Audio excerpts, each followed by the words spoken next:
ସାମସଙ୍ଗୀତ ପୁସ୍ତକ ଅଧ୍ୟାୟ 48 ସିୟନର ପ୍ରଶଂସା ସ୍ତୋତ୍ର। ଅଟନ୍ତି ପ୍ରଭୁ ମହିମାମୟ, ଆମ ଈଶ୍ୱରଙ୍କ ନଗରୀରେ ସେ ଅତ୍ୟଧିକ ପ୍ରଶଂସନୀୟ। ଅଟେ ପବିତ୍ର ଗିରି ତାହାଙ୍କର, ଉନ୍ନତ ତଥା ମନୋରମ ଅଟେ ତାହା ସମଗ୍ର ପୃଥିବୀର ଆନନ୍ଦ ପାତ୍ର। ଅଟେ ମହୋନ୍ନତ ରାଜନଙ୍କ ନଗରୀ, ଉତ୍ତର ଦିଗର ସିୟନ ପାହାଡ଼। ଯେଉଁ ଦୁର୍ଗ ତନ୍ମଧ୍ୟରେ ଅବସ୍ଥିତ କରିଛନ୍ତି ଈଶ୍ୱର ତହିଁରେ ଏକ ସୁନିଶ୍ଚିତ ଆଶ୍ରୟ ସ୍ଥାନ ସ୍ୱରୂପ ତାହାକୁ ପ୍ରକାଶିତ। ଏହି ଦେଖ, ହେଲେ ରାଜାଗଣ ସମବେତ ଆସିଲେ ସେମାନେ ହୋଇ ଏକତ୍ରିତ। ସିୟନକୁ ଦେଖି ହେଲେ ସେମାନେ ବିସ୍ମିତ, ଶଙ୍କିତ ହୋଇ କଲେ ସେମାନେ ପଳାୟନ। ହେଲେ ସେମାନେ ସେଠାରେ ଭୀତିରେ ପ୍ରକମ୍ପିତ, ପ୍ରସବ ବେଦନାଗ୍ରସ୍ତା ନାରୀ ତୁଲ୍ୟ ହେଲେ ସେମାନେ ବ୍ୟଥାଗ୍ରସ୍ତ। କଲ ତୁମେ ପ୍ରାଚ୍ୟ ପବନରେ ତାର୍ଷୀଶର ଜାହାଜ ସବୁ ବିଧ୍ୱସ୍ତ। ଯାହା ଆମେ ଶୁଣିଥିଲୁ ସୈନ୍ୟାଧୀଶ ଈଶ୍ୱରଙ୍କ ନଗରୀରେ, ତାହା ହିଁ ଦେଖିବାକୁ ପାଇଲୁ। ଅଟେ ତାହା ଆମ ଈଶ୍ୱରଙ୍କ ନଗରୀ, କରିଛନ୍ତି ସେ ଚିରନ୍ତନେ ତାହା ସଂସ୍ଥାପିତ। ନିରନ୍ତର ତୁମ ସ୍ନେହ ସମ୍ବନ୍ଧେ ହେ ଈଶ୍ୱର, କଲୁ ଆମେ ତୁମ ଆଳୟେ ଅନୁଧ୍ୟାନ। ହେ ଈଶ୍ୱର, ତବ ନାମ ସଦୃଶ ହୋଇଛି ବ୍ୟାପ୍ତ ସଂସାରର ପ୍ରାନ୍ତ ପର୍ଯ୍ୟନ୍ତ ତୁମର ସ୍ତବଗାନ। ଦକ୍ଷିଣ ହସ୍ତ ତୁମର ବିଜୟ ପରିପୂରିତ। ହେଉ ସିୟନ ପାହାଡ଼ ଆନନ୍ଦିତ, ହୁଅନ୍ତୁ ଯୁଦାର କନ୍ୟାଗଣ ନ୍ୟାୟ ବିଧି ତୁମର ଯୋଗୁଁ ଆହ୍ଲାଦିତ।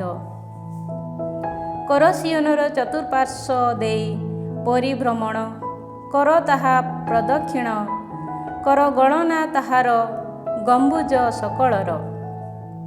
କର ତାହାର ସୁଦୃଢ଼ ଦୁର୍ଗ ସବୁ ଲକ୍ଷ୍ୟ, ପଦବ୍ରଜ ପୂର୍ବକ କର ତାହାର ଗମ୍ବୁଜ ସମୂହ ନିରୀକ୍ଷଣ।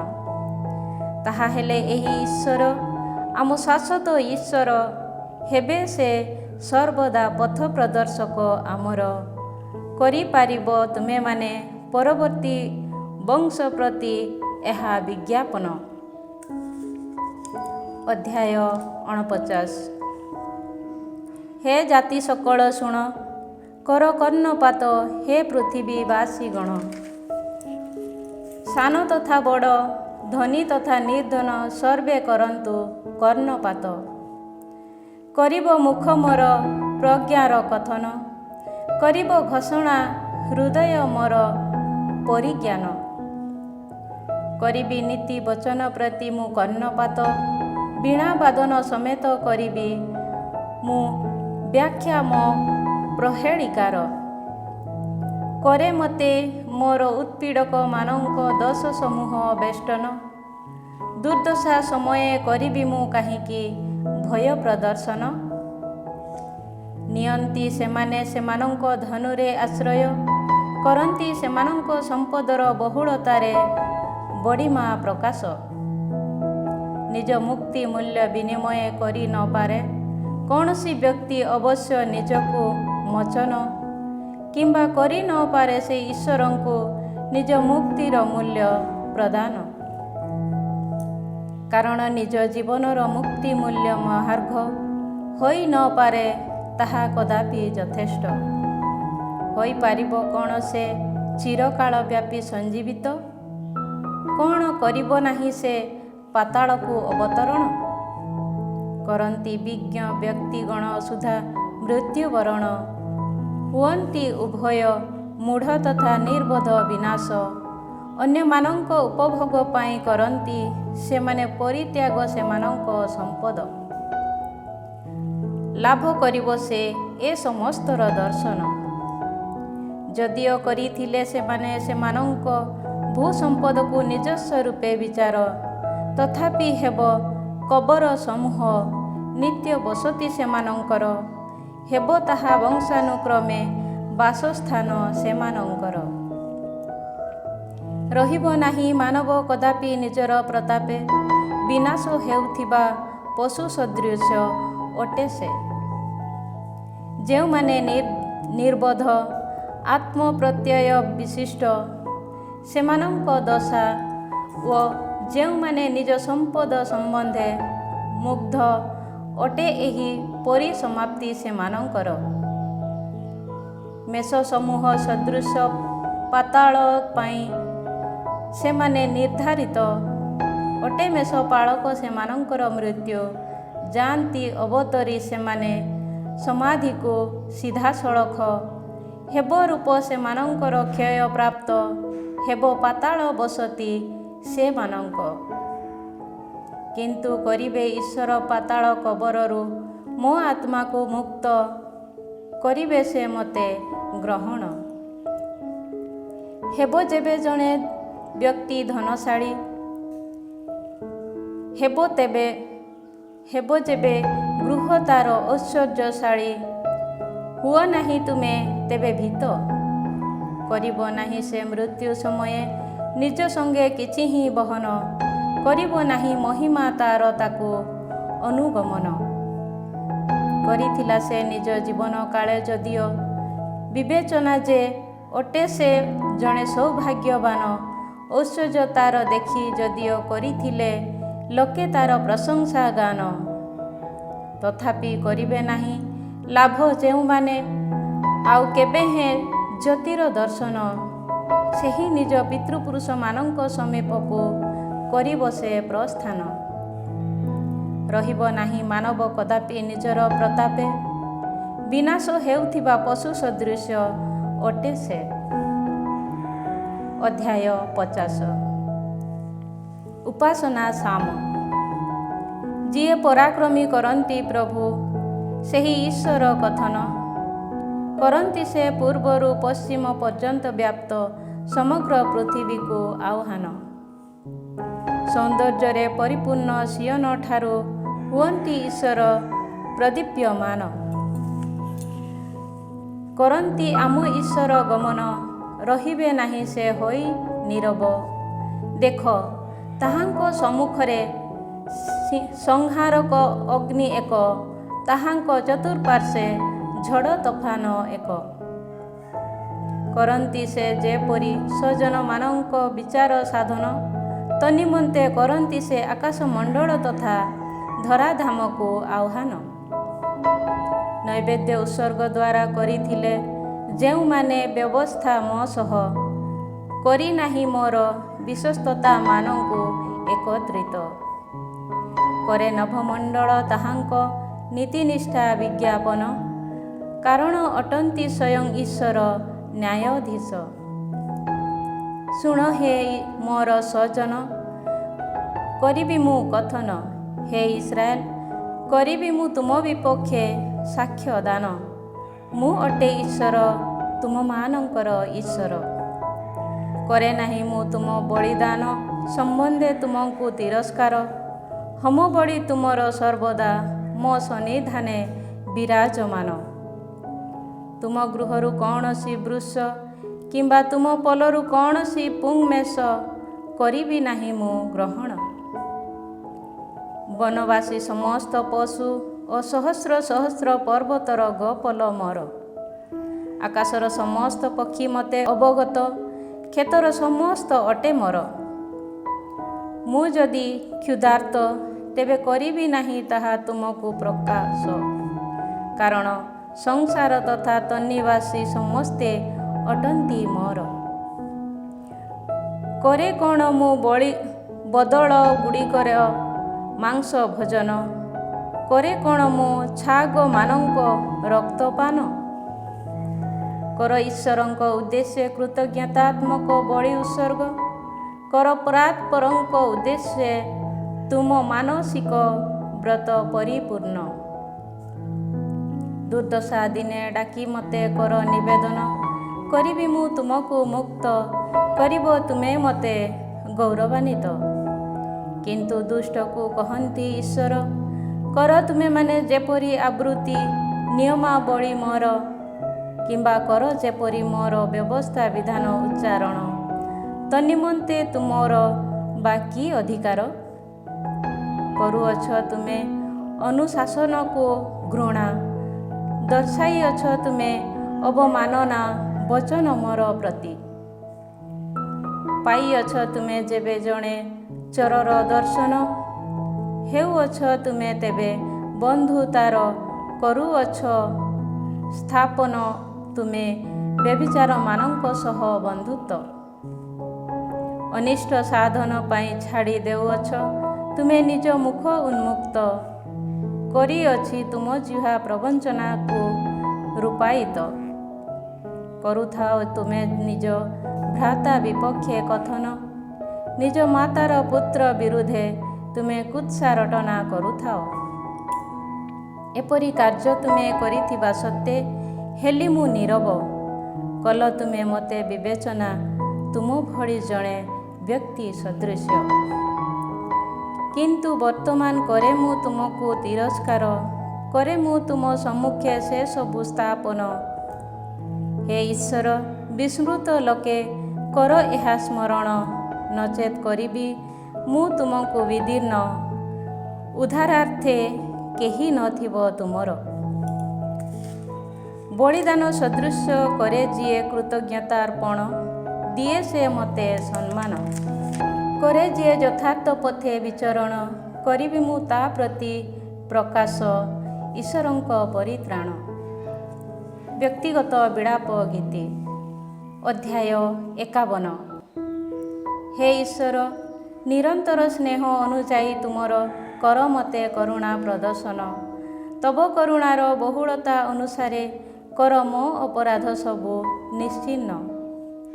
କର ମୋତେ ସମ୍ପୂର୍ଣ୍ଣ ଭାବେ ମୋ ଦୋଷରୁ ଧୌତ, କର ମୋତେ ମୋ ପାପରୁ ଶୁଦ୍ଧପୂତ।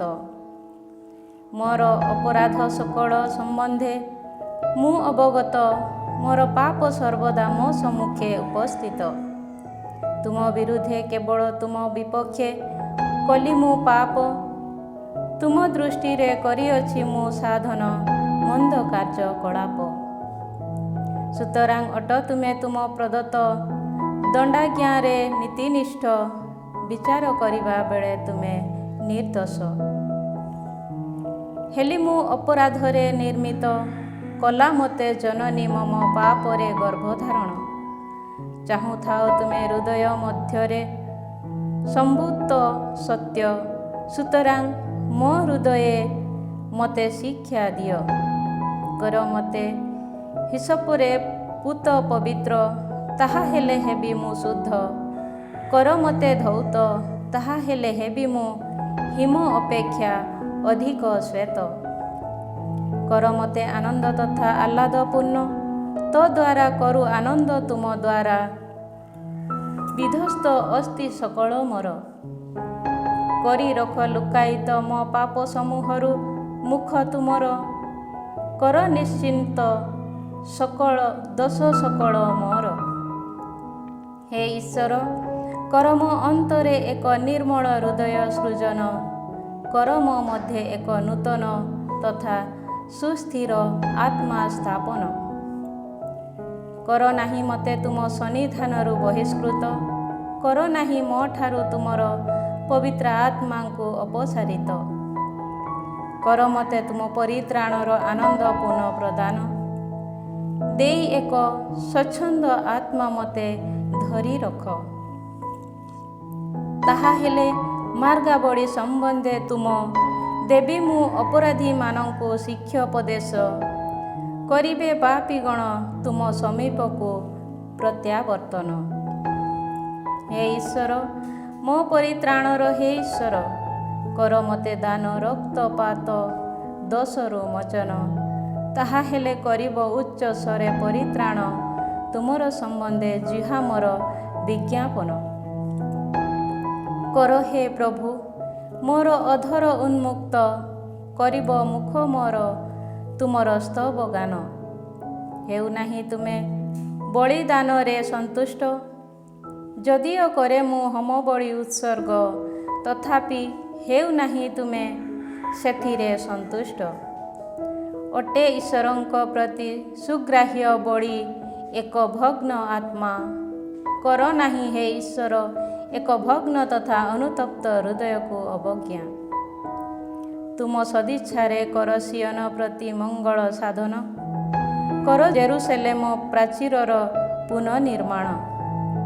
ତେବେ ନିର୍ଦ୍ଦିଷ୍ଟ ବଳିଦାନ ହୋମ ବଳି ତଥା ସମ୍ପୂର୍ଣ୍ଣ ହୋମ ବଳିରେ ହେବ ତୁମେ ସମ୍ପ୍ରୀତ। ତୁମ ବଳିପୀଠ ଉପରେ ହେବେ ବଳଦ ସକଳ ଅର୍ପିତ। ବ୍ୟକ୍ତିଗତ ବିଳାପ ଗୀତି ଅଧ୍ୟାୟ 52। ହେ ଶକ୍ତିଶାଳୀ ମନୁଷ୍ୟ, ଯାହା ଈଶ୍ୱର ଭକ୍ତମାନଙ୍କ ବିରୁଦ୍ଧେ କୃତ, ସେହି ଅନିଷ୍ଟ ସକାଶେ ତୁମେ ବା କାହିଁକି ଅହଂକୃତ କରୁଅଛ? ତୁମେ ଦିନ ତମାମ ବିନାଶର ଷଡ଼ଯନ୍ତ୍ର। ହେ ପ୍ରବଞ୍ଚକ, ଅଟେ ତୁମ ଜିହ୍ୱା ତୀକ୍ଷ୍ଣ ଏକ କ୍ଷୁର। ମଙ୍ଗଳ ଅପେକ୍ଷା ଅମଙ୍ଗଳ, ସତ୍ୟ ଅପେକ୍ଷା ମିଥ୍ୟାକୁ କରୁଅଛ ତୁମେ ଅଧିକ ପସନ୍ଦ। ହେ ଜିହ୍ୱା ପ୍ରବଞ୍ଚାତ୍ମକ, କରୁଅଛ ତୁମେ ବିନାଶଜନକ କଥା ପସନ୍ଦ। କିନ୍ତୁ କରିବେ ଈଶ୍ୱର ତୁମକୁ ଚିରକାଳ ସକାଶେ ବିଧ୍ୱସ୍ତ। ଟାଣି ଆଣି ତୁମ ଶିବିରରୁ ଅଟାରିବେ ସେ ତୁମକୁ ହୋଇ ନିର୍ମମ। ଜୀବିତମାନଙ୍କ ଦେଶରୁ କରିବେ ସେ ତୁମକୁ ସମୂଳେ ଉତ୍ପାଟନ। ତାହା ଦେଖି ହେବେ ଭୀତ ନୀତିନିଷ୍ଠ ବ୍ୟକ୍ତିଗଣ ଓ କହିବେ ସେମାନେ ପରିହାସ ପୂର୍ବକ। ନ କରିଥିଲା ଯିଏ ଈଶ୍ୱରଙ୍କଠାରେ ଆସ୍ଥା ସ୍ଥାପନ, ଦେଖ ସେ ଏହି ବ୍ୟକ୍ତି। କରିଥିଲା ଯିଏ ନିଜ ସମ୍ପଦରେ ଭରସା ସ୍ଥାପନ, ଏହି ସେ ବ୍ୟକ୍ତି। କରିଥିଲା ସେ ନିଜ ଦୁଷ୍ଟତାରେ ନିଜକୁ ବଳବାନ। କିନ୍ତୁ ଅଟେ ମୁଁ ଈଶ୍ୱରଙ୍କ ଗୃହରେ ବୃଦ୍ଧି ପ୍ରାପ୍ତ, ଏକ ସତେଜ ଜିତବୃକ୍ଷ ସଦୃଶ। ଈଶ୍ୱରଙ୍କ ନିରନ୍ତର ସ୍ନେହରେ ମୁଁ ସର୍ବଦା ଶରଣାଗତ। ଏହା ତୁମ ଦ୍ୱାରା ସମ୍ପାଦିତ, ସୁତରାଂ କରିବି ମୁଁ ସର୍ବଦା ତୁମକୁ କୃତଜ୍ଞତା ଅର୍ପଣ। କରିବି ମୁଁ ଈଶ୍ୱର ଭକ୍ତମାନଙ୍କ ସମ୍ମୁଖେ ତୁମ ନାମ ବିଜ୍ଞାପନ, କାରଣ ଅଟେ ତାହା ମଙ୍ଗଳମୟ। ଅଧ୍ୟାୟ 53। ବ୍ୟକ୍ତିଗତ ବିଳାପ ଗୀତି। କହେ ମୂଢ଼ ଆତ୍ମାବତ ନାହିଁ ଈଶ୍ୱରଙ୍କ ଅସ୍ତିତ୍ୱ। ଘୃଣ୍ୟ କାର୍ଯ୍ୟକଳାପରେ ବ୍ୟାପ୍ତ ଅଟନ୍ତି ସେମାନେ ଭ୍ରଷ୍ଟ। ସତ୍କର୍ମକାରୀ କେହି ନାହିଁ ବିଦ୍ୟମାନ। କରନ୍ତି ପ୍ରଭୁ ସ୍ୱର୍ଗଧାମରୁ ମନୁଷ୍ୟପୁତ୍ରମାନଙ୍କ ଉପରେ ନିରୀକ୍ଷଣ। ଈଶ୍ୱରଙ୍କ ସନ୍ଧାନକାରୀ କେହି ଅଛି କି ନାହିଁ, କରନ୍ତି ସେ ଏହା ଅନ୍ୱେଷଣ। ହୋଇଛନ୍ତି ସେମାନେ ସମସ୍ତେ ବିଭ୍ରାନ୍ତ, ସମଭାବେ ସମସ୍ତେ ଦୂଷିତ। ସତ୍କର୍ମକାରୀ କେହି ନାହିଁ, ନା ଜଣେ ସୁଦ୍ଧା ନାହିଁ। ଏହି ଅଧର୍ମୀମାନଙ୍କ କ'ଣ ନାହିଁ ଜ୍ଞାନ? କରନ୍ତି ସେମାନେ ରୁଟି ସଦୃଶ ମୋର ସ୍ୱଜନମାନଙ୍କୁ ଭକ୍ଷଣ। କରନ୍ତି ନାହିଁ ସେମାନେ ପ୍ରଭୁଙ୍କ ସନ୍ନିଧାନେ ନିବେଦନ। ଆଜି ପର୍ଯ୍ୟନ୍ତ ଅଜ୍ଞାତ ଯେଉଁ ଭୟ, ତଦ୍ରୂପ ଭୟରେ ସେମାନେ ଅଟନ୍ତି ଶଙ୍କିତ। କାରଣ କରିଥିଲେ ଯେଉଁମାନେ ତୁମ ବିରୁଦ୍ଧେ ଛାଉଣି ସ୍ଥାପନ, କରିଛନ୍ତି ଈଶ୍ୱର ସେମାନଙ୍କ ଅସ୍ଥି ସକଳକୁ ଛିନ୍ନ ଭିନ୍ନ। ଯେହେତୁ କରିଛନ୍ତି ଈଶ୍ୱର ସେମାନଙ୍କୁ ଅସ୍ୱୀକାର, ସେହେତୁ ହେବେ ସେମାନେ ଲଜ୍ଜିତ।